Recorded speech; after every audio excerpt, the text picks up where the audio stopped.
Hello everyone, আজকে রান্না করছি আমি তেল ছাড়া। তো তেল ছাড়া রান্না করার জন্যে কি নিয়েছি সেটা হচ্ছে বেগুন, শুটকি আর হচ্ছে কি বলে এটাকে আলু, আর নিয়েছি কাঁচামরিচ, তারপর একটু শুকনা মরিচ, তারপর নিয়েছি হচ্ছে হলুদ, তারপর একটু হালকা পরিমাণ ধনিয়া গুঁড়া দিয়েছি।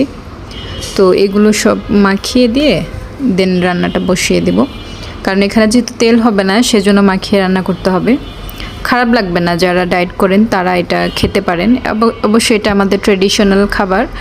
আমরা প্রতিদিন যেহেতু আমরা অনেক সময় তেল খাই, তো অনেক সময় দেখবেন যে ভালো লাগে না সব সময় তেলের রান্না খেতে। তো সেজন্য আমরা মাঝে মাঝে এইভাবে রান্না করে খাই।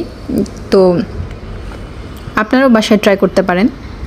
এই তো দেখতে পাচ্ছেন আমরা যেভাবে চচ্চড়ি রান্না করি আর কি, ছোট মাছ সেম এরকমই হবে, শুধু তেলটা দিবেন না। এই তো দেখতে পাচ্ছেন এরকমই হবে রান্নাটা, তেল ছাড়া যেহেতু রান্নাটা হচ্ছে। তো দেখুন কতটা কালার সুন্দর হয়েছে এবং খেতেও কিন্তু ভালো হয় বা টেস্ট হয়। আপনারা ট্রাই করতে পারেন, খুবই মজা হয়। ভিডিওটি ভালো লাগলে অবশ্যই লাইক কমেন্ট করবেন এবং কি সাবস্ক্রাইব করবেন চ্যানেলটা। সবাই পাশে থাকবেন। সবাইকে অনেক ধন্যবাদ।